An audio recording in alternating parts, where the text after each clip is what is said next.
airport. About 4 seconds into the hug, they semi-disengage.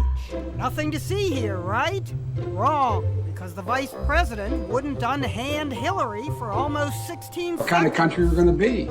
4 more years of George, he's going to find ourselves in a position where if Trump gets elected, we're going to be in a different world. Look, I never forgot what President Kennedy said about going to the moon. He said we're going, you know why? Because we refuse to postpone. Let's not postpone and get out of the rain.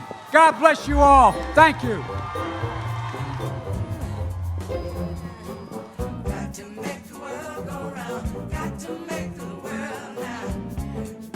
The strategy to mobilize true international effort to pressure. Mobilize true international effort to pressure.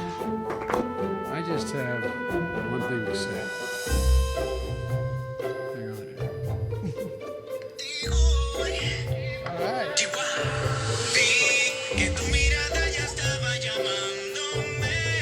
There you go. Dance a little bit, Joe. Come on. I'll tell you, brother. I tell you what, if I had the talent of any one of these people, I'd be elected president by acclamation. Speak. You should go out and vote. You're in voting now. Vote and let your senators know how strongly you feel. Vote now. Are you gonna pack the Make court? sure you, in fact, let people know He doesn't want you're to answer the senators. question. I'm not going to answer the question Why would because you answer that because question? the question You is put a lot of the new question Supreme Court is justice, the radical question- left. Will you Who shut is up, on, man? Listen, who is on your list, Joe? This Who's is on your so list? right, gentlemen. Million Michiganders. Donald Trump thinks health care is a privilege. Barack and I think it's a right for people to have bad health care.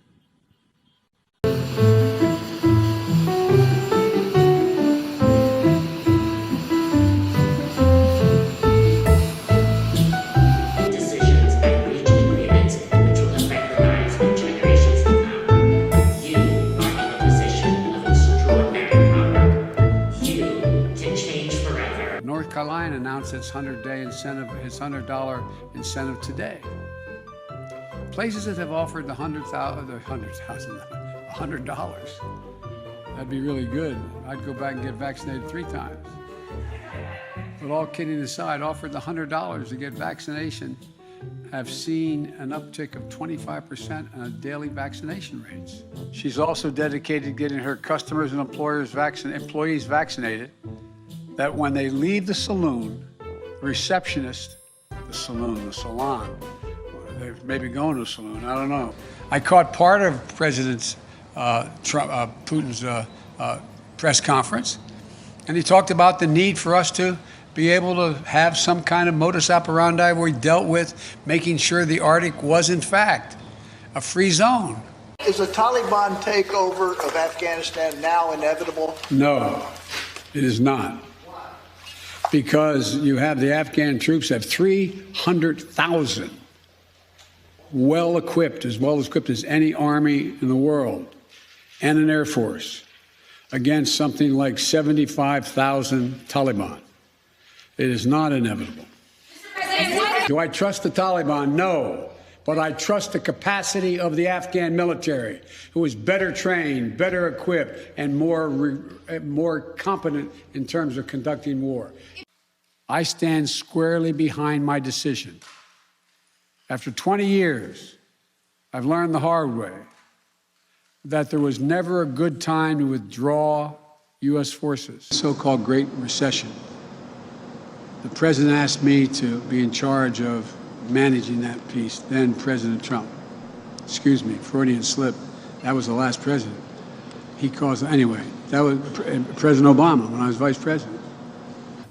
I know you're a little younger than I am, but, I've adopted the attitude of the great Negro at the time pitcher in the Negro Leagues, went on to become a great pitcher in the pros, into the Major League Baseball after Jackie Robinson. His name was Satchel Paige. Russia will be held accountable if it invades, and it depends on what it does. It's one thing if it's a minor incursion and then we end up having a fight about what to do and not do, et cetera. But if they actually do what they're capable of doing with the force amassed on the border, it is going to be a disaster for Russia if they further invade Ukraine, and that our allies and partners are ready to impose severe cost and significant harm on Russia and the Russian economy. You said that Russia would be held accountable if it invades, and it depends on what it does.